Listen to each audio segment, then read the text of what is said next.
ിലേക്ക് ഇവിടെ വന്നു ചേർന്നിരിക്കുന്ന എല്ലാവരെയും സ്നേഹത്തോടെ സ്വാഗതം ചെയ്യുന്നു. വിശ്വാസത്തിലൂടെ ഒരു ദേവാലയം. വളരെ നാളുകൾക്ക് മുന്നേ കേരളത്തിലെ ഒരറിയപ്പെടുന്ന ജില്ലയിൽ നടന്ന സംഭവം. അവിടെ ഒരു കൂട്ടം കഠിനാധ്വാനികളായ മാർത്തോമ സഭാ വിശ്വാസികൾ വളരെ കഷ്ടപ്പെട്ട് ജീവിച്ചു പോന്നിരുന്നു. ഒരുമിച്ച് കൂടി ദൈവത്തെ ആരാധിക്കാനും സ്തുതിക്കാനും അവർക്കൊരു ദേവാലയം ഇല്ലായിരുന്നു.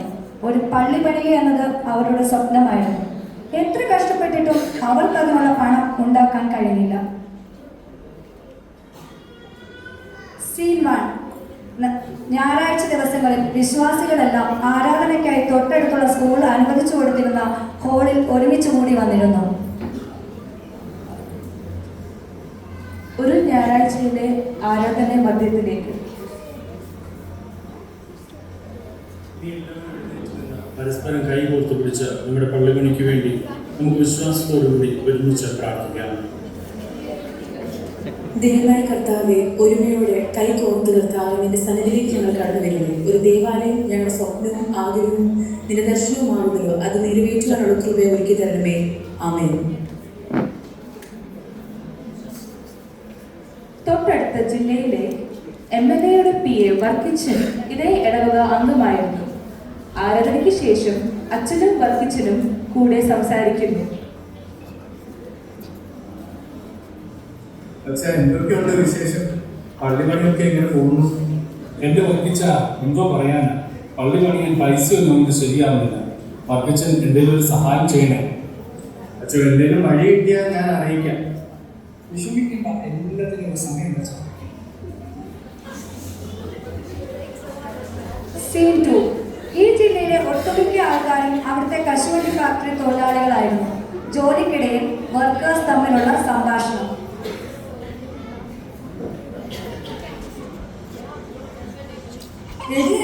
പള്ളിപണിക്കുള്ള ഭൂമി വാങ്ങാൻ വേണ്ടി നമ്മളെല്ലാവരും നമ്മുടെ കയ്യിലുണ്ടായിരുന്ന സ്വർണ്ണങ്ങളെല്ലാം വിറ്റു. ഇനി പള്ളി പണിയാൻ നമ്മൾ എന്തോ ചെയ്യും? അത് ശരിയാ ചേച്ചി. നമുക്ക് ബാങ്കിൽ പോയി ലോൺ ചോദിച്ചാലോ? അയ്യോ, നമ്മുടെ ഇപ്പോഴത്തെ വരുമാനം വെച്ച് നമ്മൾ ലോൺ എങ്ങനെ എടുക്കും? അതും ശരിയാ. ഇവിടെ എന്താ നടക്കുന്നത്? പരദൂഷണമോ അതോ യൂണിയൻ മീറ്റിംഗോ? അയ്യോ അല്ല മാഡം, ഞങ്ങൾ പള്ളി എങ്ങനെ പണിയുന്നതെന്നതിനെ കുറിച്ച് സംസാരിക്കുമായിരുന്നു. ദൈവത്തിന് എന്തെങ്കിലും പദ്ധതി ഉണ്ടാവും. പ്രാർത്ഥിക്കുക. നിങ്ങളുടെ വിശ്വാസം ശക്തമായിരിക്കുക. എല്ലാ ദിവസവും അത്ഭുതങ്ങൾ സംഭവിക്കുന്നു. സീൻ 3.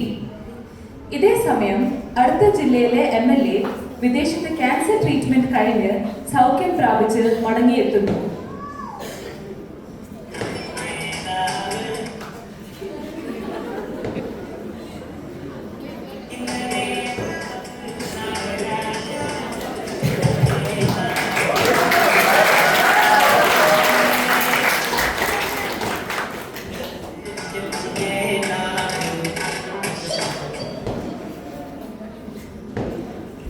വർക്കിച്ച, ട്രീറ്റ്മെന്റ് കഴിഞ്ഞ് ഒരിക്കലും മടങ്ങി വരും എന്ന് ഞാൻ പ്രതീക്ഷിച്ചില്ല.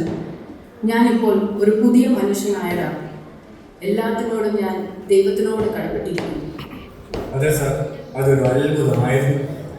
അത്ഭുതമല്ലടാ, ദൈവത്തിന്റെ കൃപ.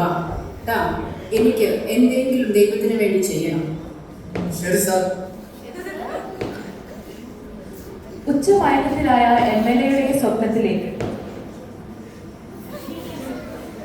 MLA സാറേ, ഞങ്ങൾ കുറേ കഷ്ടപ്പെട്ട് പള്ളി പണിയാൻ വേണ്ടി ഒരു സ്ഥലം വാങ്ങി.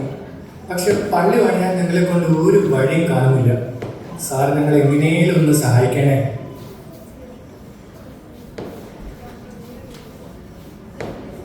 വർക്കി, വേഗം വാ. എന്താ സാറേ? വർക്കി, ഞാനൊരു സ്വപ്നം കണ്ടു. സ്വപ്നമല്ലടാ, ശരിക്കും നടന്ന പോലെ. ഒരു പാവപ്പെട്ട മനുഷ്യൻ കരഞ്ഞുകൊണ്ട് എന്നോട് പള്ളി പണിയാൻ സഹായിക്കാമെന്ന് ചോദിച്ചു. ആണോ സാറേ? എനിക്ക് ട്രീറ്റ്മെന്റിന് ചെലവായ ക്യാഷ് റീഎംബേഴ്സ്മെന്റ് ആയിട്ട് കിട്ടിയെന്ന് ഹോസ്പിറ്റലിൽ നിന്ന് വിളിച്ചു പറഞ്ഞായിരുന്നു. എനിക്ക് ആ പൈസ ഏതെങ്കിലും ദേവാലയം പണിയാൻ വേണ്ടി കൊടുക്കണമെന്നൊരാഗ്രഹം. നീ ഒന്ന് തിരക്കിട്ട് പറയണം. ഓക്കെ സാറേ, ഞാനൊന്ന് നോക്കട്ടെ. സീൻ 4. വീണ്ടും ഞായറാഴ്ചയിലെ ആരാധനയിലേക്ക്.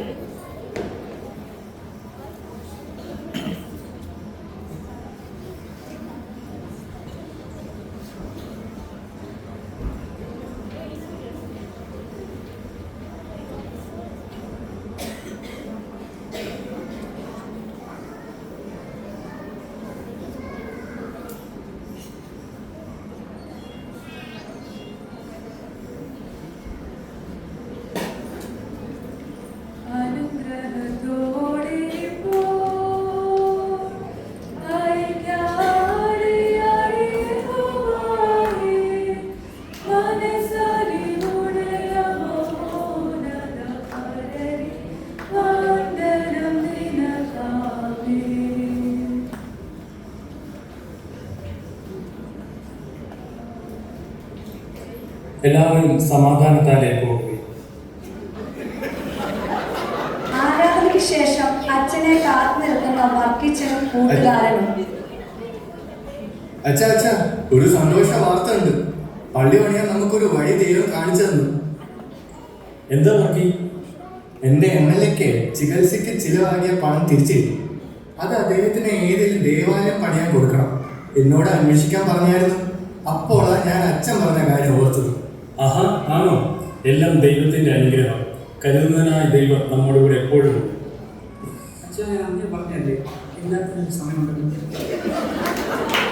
അങ്ങനെ MLA കൊടുത്ത പണം കൊണ്ട് അവരുടെ പള്ളി പണി പൂർത്തിയായി. കൂദാശയും നടന്നു. ഇടവക അംഗങ്ങളെല്ലാം സന്തോഷത്തോടെ ദൈവത്തെ ആരാധിച്ചു പോയിരുന്നു. ഇതുപോലെ നമ്മുടെ JP നഗർ മാർത്തോമ കോൺഗ്രിഗേഷനിലും അത്ഭുതം നടക്കട്ടെ.